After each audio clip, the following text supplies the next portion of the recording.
Su Fujimoto, and welcome to the Japan Pavilion. And this year the main theme is the architecture possible here. And we are designing a small community house in the disaster area. As you know, the Japan Tohoku area suffered a huge earthquake and tsunami. And one of the town, Rikuzen Takata, we visited and we meet with many local peoples, and then we are now designing a small community house for them. And we are joining this Japan Pavilion with Toyo Ito as a commissioner, and me and two other young architects. So it is a kind of a collaboration project. Of course, collaboration between architects and the collaboration with local people. And yes, we started this project from last November, and then visiting site and doing the brainstorming and discussion, some things. But of course, in the first phase, we are more, how to say, kind of confused by, of course, shocked by the situations, and we don't know which kind of architecture is possible there, or how we can do for them, or how the architecture could work in such a situations. So we try to create various different kinds of models to think about the possibilities of architectures. Then, throughout the discussion with the local people, we finally fixed the site, fixed the land, and then we talked more deeply with the local people. And this model is one of the first things of the inspirations. And the Rikuzen Takata, city of the Rikuzen Takata has a beautiful pine forest along, facing to the oceans to protect the tsunami or the wind, strong wind. But because of tsunami, all the pine trees are wiped out except only one. So it is a really shocking things for them, and they were talking about that.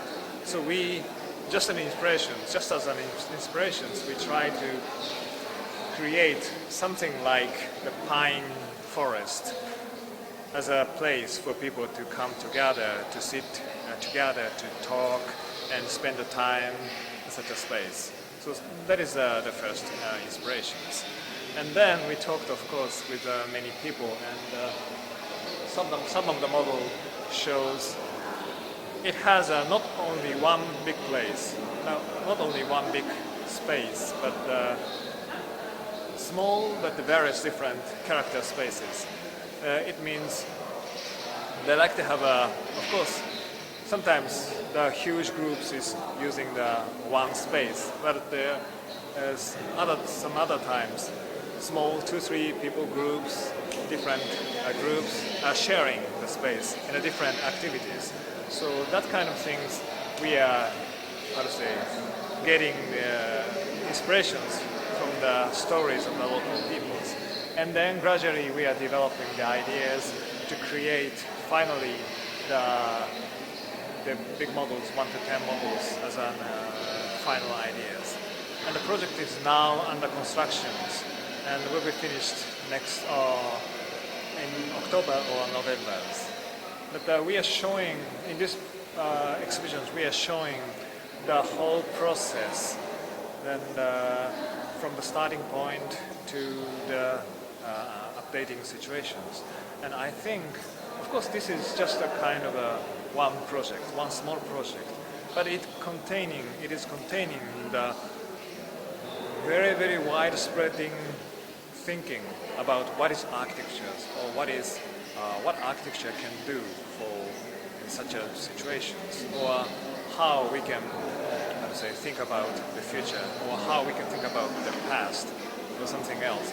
So it has the wide range of architectural thinkings. It is quite, I think, exciting things. Even one small architecture could have such kind of ranges. So we can get the thinkings that the architectures is possible here again. So that is the main things of this project. And I have to explain.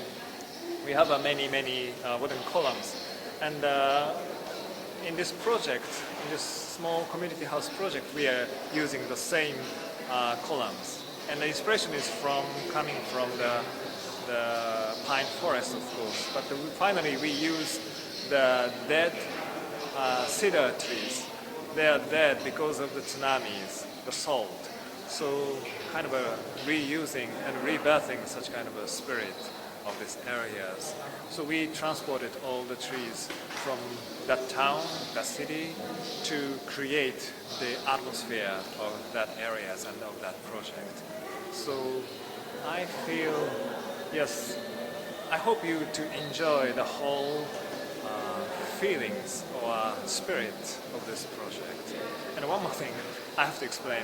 We are collaborating not only with architects, but the one very important photographers, Naoya Hatakeyama, and his hometown is this project site, the Rikuzen Takata. So he is a local people, but at the same time he's a photographer, artist. So we are collaborating together. And the whole space is surrounded by the panoramic photos to showing these areas. And this is done by Hatakeyama-san. And we have two very important photo projecting walls. And one is showing after disaster photos taken by Hatakeyama. It is showing the reality of the after disaster areas. But the one more is pre-disaster photos. So it is showing more calm, beautiful, peaceful areas before disasters. So it is really important things to combining such kind of photo things before pre-disaster, after disasters, and the whole process of our designs. So that is the things in Japan.